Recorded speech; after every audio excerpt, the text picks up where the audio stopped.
If you've ever tossed around the idea of starting a podcast and wondered if it could actually change your life, I'm here to tell you it's totally possible. Hey, it's Abbey the Podcast Lady, back for another episode. I'm really excited to explore the topic today of how podcasting can change your life because it has completely changed mine for the better. Typically, the first Thursday of the month on Abbey the Podcast Lady, we do a case study episode. We break down a different podcast, talk about what they're doing well and what you can apply to your own show to make it better, that sort of thing. I'm going to be honest with you. This is a little real life peek behind the curtain.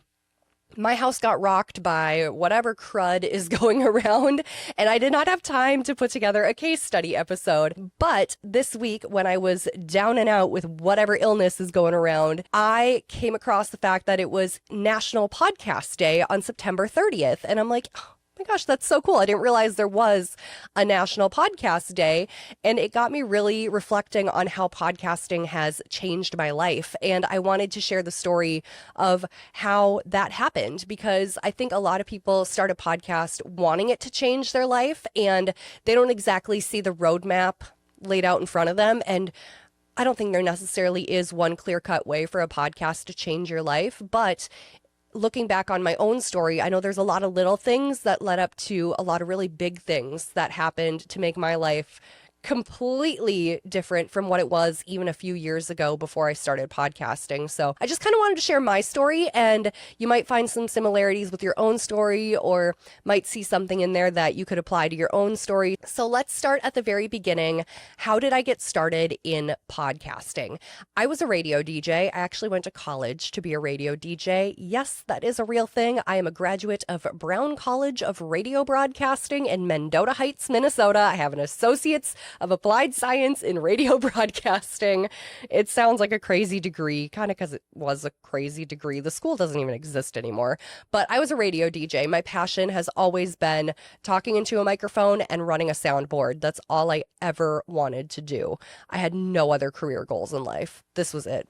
And so I was a radio DJ. I worked in Minneapolis. I worked in the St. Cloud market, and I really fell in love with the St. Cloud area. This is where I've been the longest amount of time, and I didn't really want to move. And to move up in my career would have required totally uprooting my life and moving somewhere else. And so when the time came to take the next step for my career, I actually ended up leaving the radio industry, but that gave me an opportunity to start my own podcast. I had a passion project at the time called the Small Town Tourist, and it initially started as a blog, just showcasing some unique things happening in small towns around central Minnesota and the state as a whole, and even some places kind of across the country.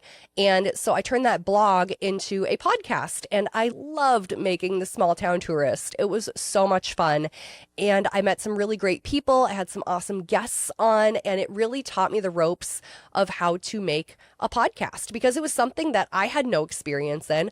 I had plenty of experience creating audio content and online content from my radio industry knowledge and experience, but I didn't know how to make a podcast. So I kind of really taught myself by making the Small Town Tourist. And then it just kind of snowballed from there.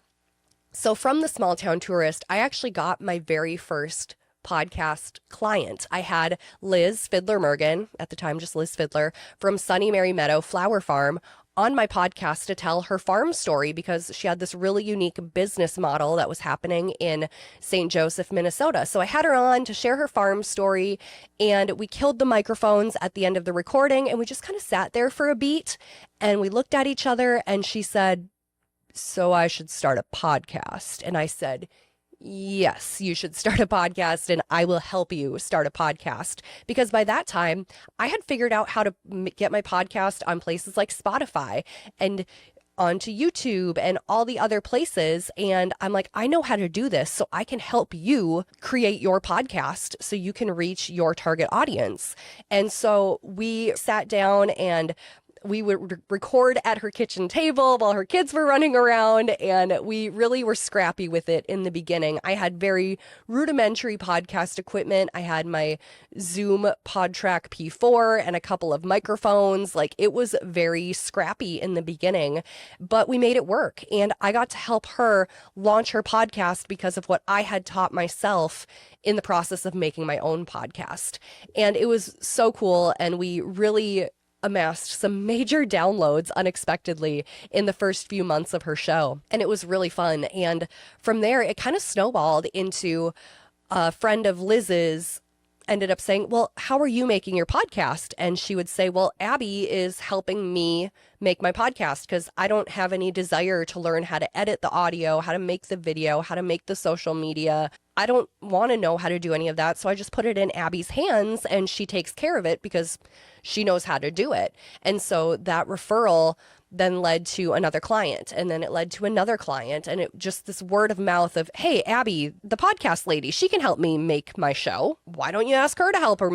And it just totally turned into this full-blown business that I was running from, the common term now is your 5 to 9 after your 9 to 5. So I was working a full-blown 8 a.m. to 4:30 p.m. job and then going home and producing podcasts until late at night. And it just kind of evolved into this full-blown podcast production business that I did not see coming. And it happened within a year of me even launching my own show. It was absolutely insane. It totally changed my life. I ended up going on vacation with some friends to Galveston, Texas. Me and my best friends from high school were like, you know, this is kind of the time if we want to do one big friend trip before life gets really serious for all of us. This is the time to do it. We found an Airbnb in Galveston, and I remember us being at this Airbnb, having a wonderful time, but I was still trying to crank out podcasts because I was still working my full-time job.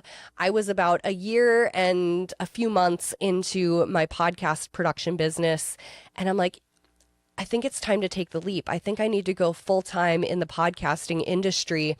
And I remember sitting there editing early in the morning before we had our full day of fun in Galveston. And I'm like, you know what? I'm going to do it. And so I sat down and I made a plan when we got home from Galveston, and I put in my notice at the entity I was working for. And I said, hey, I'll give you guys a month, but at the end of this month, I'm going full time on my own business. I got to see what this could possibly turn into because I just had such a fire in my heart for making audio content and video content and helping people share their stories. I just needed to see what could happen if I took that leap. And if you're actually watching the video version of this podcast, I have Glenn Campbell's Galveston vinyl in my studio because of that trip to Galveston and the decision that I made when I was there. It was just such a pivotal moment for me that I knew that this is what I wanted to do with my life. I have to take the leap. I have to see what podcasting can do for me and my life and my family. So I took that leap. June 1st of 2024, I went full-time in podcasting. I have been running a podcast production business now for a few years, and it's just been absolutely insane what has come from it. I have worked with clients all across Minnesota. I have a client that I've worked with in South Dakota since almost day one. Shout out Amanda Radke in the heart of rural America.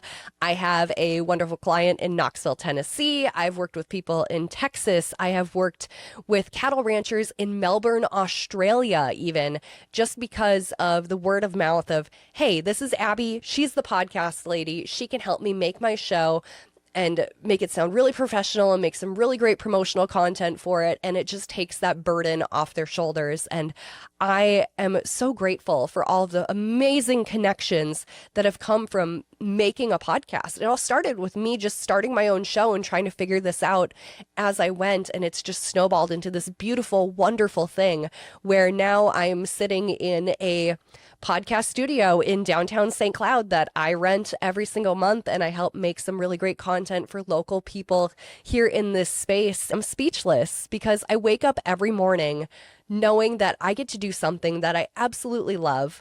I am paying my bills by helping people do what I love, and it's just incredible. I absolutely love being a podcaster. I love making podcasts. This is what lights a fire inside of me every single day.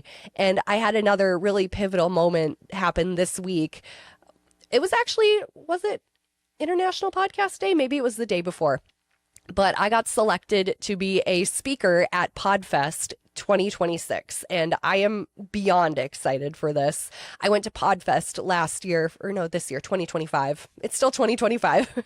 I went to Podfest in Orlando, Florida for the first time in January of 2025, and it was a life-changing experience. Did you know that there's an entire conference dedicated to podcasters? There was like thousands of podcasters, and we all gathered for a long weekend of learning from each other and speakers and motivational content and just getting to be so inside this industry that we all love. And it was absolutely incredible. One of my clients, Liz, who I mentioned before, she actually got a book deal from going to Podfest. How insane is that? By the time we go to Podfest this coming year, she's going to have her book ready for pre-order, which... how incredible. Like, podcasting can change your life in such big ways. And I sound like I'm choked up. I am a little choked up, but I'm also still a little sick. But it's just insane how taking a leap of faith, starting a podcast, not necessarily knowing what will come of it, having no expectations, it can totally change everything about how you operate day to day. I wake up every day and get to make some really amazing content, hear amazing stories, meet new people. I am so beyond blessed with what this industry has provided for me.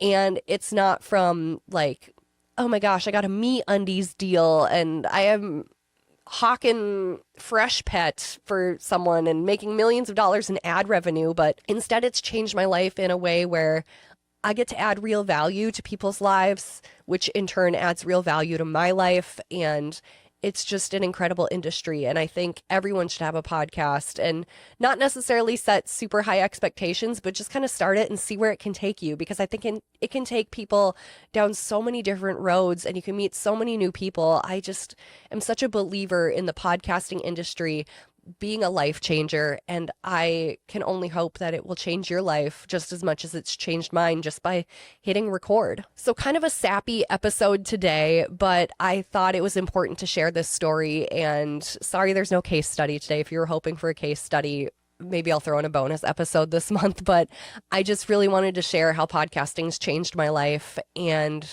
celebrate International Podcasting Day. Or is it National Podcasting Day? It's one of the two. Happy Podcasting Day. Thanks for listening to Abbey the Podcast Lady.